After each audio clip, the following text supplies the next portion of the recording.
Hello! So, some of you might have heard the term greenwashing.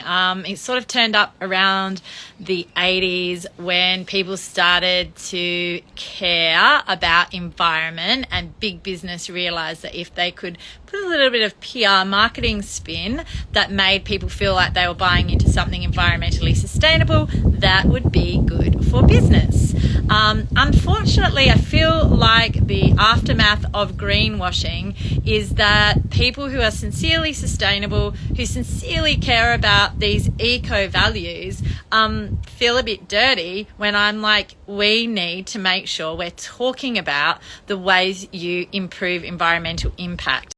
So effectively, we need to do some sincere talking about environment and using our marketing to educate people as to why it's important. So some of these examples might be, if you've got an eco brand, and most of my businesses that I'm working with, whether they're in the arts or whether they're small sustainable businesses, are very passionate about environment. So some of the ways we might do this is via educational information. So you might talk about your point of difference, which is that you are creating things in a sustainable way, but you might explain how that might work in different industries. So for example, if you're in fashion, you might talk about the environmental impact of fast fashion, and then you might explain your own supply chain or your own process to explain how you mitigate some of that, so people can really understand how they're helping support something. You might create a program around your business, a giving program where you donate to another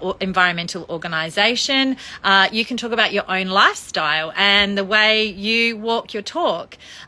Share some beautiful imagery of nature that shows people that you're connected, that explains where your inspiration is coming from. We really do need to talk about this stuff so people can understand and identify with the environmental benefits of buying your product. That's part of your marketing. But the other thing it is an opportunity to educate people. It's an opportunity to add your voice as a part of a larger voice that's out there trying to create environmental and sustainable change. So like I say, always when it comes to marketing, really think about how you can take a spin on things, that what you're doing is about how you're helping people and being of service. And one of those ways is about educating your customers.